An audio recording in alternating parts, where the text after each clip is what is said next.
First, though, breaking at noon, President Biden's legal team has discovered additional documents containing classification markings in a second location, this time at the president's Delaware home. And that comes after we learned about the first batch of roughly 10 classified files that were discovered at the Penn Biden Center just before the midterm election. I'm Justin Warmoth. I'm Bridget Ellison. Earlier this week, President Biden said of the first set that was found that he was surprised to learn of the documents, that he didn't know what was in them. Jared Hill has more.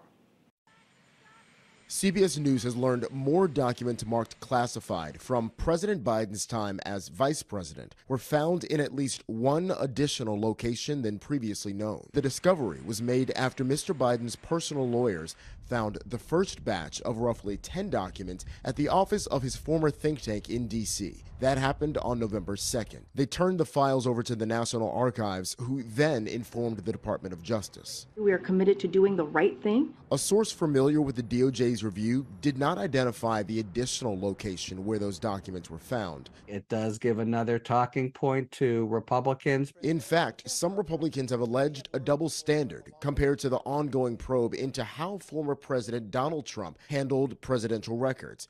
Last August, federal agents executed a search warrant at Mar-a-Lago, yielding more than 100 documents marked classified. Why did they treat President Trump totally different as DOJ? Why did they raid?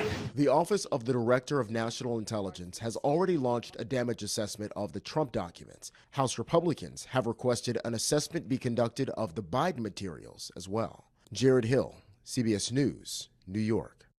Earlier this week, the Republican-led House Oversight Committee announced it would conduct its own investigation into the Biden documents. President Biden commented on this latest discovery this morning while discussing a new inflation report. I take classified documents and classified materials seriously. I also said we're cooperating fully and completely with the Justice Department's review. As part of that process, my lawyers reviewed other places where documents from my time as vice president were stored, and they finished the review last night. They discovered a small number of documents of classified markings in storage areas and file cabinets in my home and my personal library. We're going to see all this unfold. I'm confident. And officials are looking at the possibility that other documents may be in other locations. Attorney General Merrick Garland is expected to make a statement later today, but the Department of Justice has not said what the subject will be.